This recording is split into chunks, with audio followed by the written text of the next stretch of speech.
payment and settlement system. Now, that payment system was introduced under the African Continental Free Trade Agreement, or the AfCFTA, which was launched more than a year ago. It allows traders within the continent to transfer and receive money in their local currencies, cutting back on reliance on third currencies such as the dollar. Well, CGTN's Nabil Ahmed Rufai sat down with the CEO of the Pan-African Payment and Settlement System, Mike Ogbalu, at the sidelines of the AFREXIMBANK annual meetings in Accra, and he asked him how the implementation of PAPSS is going so far. We are in 9 countries, 6 countries in West Africa and 3 outside of West Africa, including Zimbabwe, Zambia, and Djibouti. Transactions have started flowing through the infrastructure. They are still a bit the volumes are not as high as we expect them to be, but it's gratifying to see that month on month we see growth in those transactions. The impact of PAPSS is gradually beginning to trickle down, but then to make sure that our growth is able to happen at a faster rate. That's why we, working with our governing council and all of our governance organs, we've come up with a commercial bank model which will allow us to expand quicker.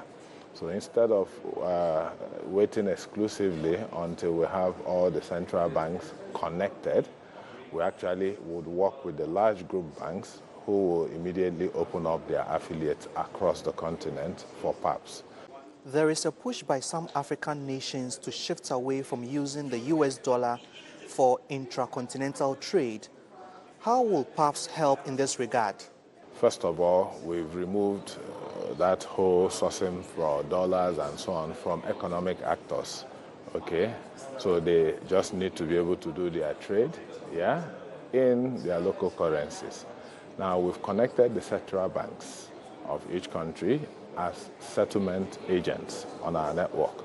So when they do trade, then ultimately between the central banks we are able to settle on a multilateral net basis. What that means is that if today you are doing maybe X amount of money in one direction and you are doing Y amount of transaction in the opposite direction, only the net position is what changes hands between the countries. And that makes a significant difference because suddenly the amount of money that they will require to settle those transactions is significantly lowered.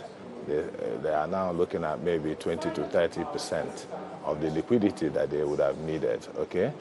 Now, again, that hunger for things like dollars will begin to reduce because economic actors are not looking for dollars. What they are looking to do is to do transactions in their local currency. When you look at these things called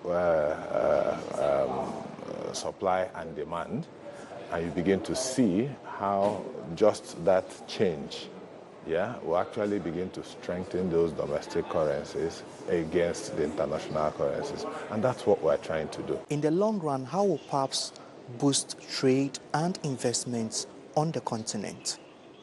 With PAPSS and our collaboration with the stock exchanges, we're going to now start enabling investors in one country invest in the stock exchanges of other countries.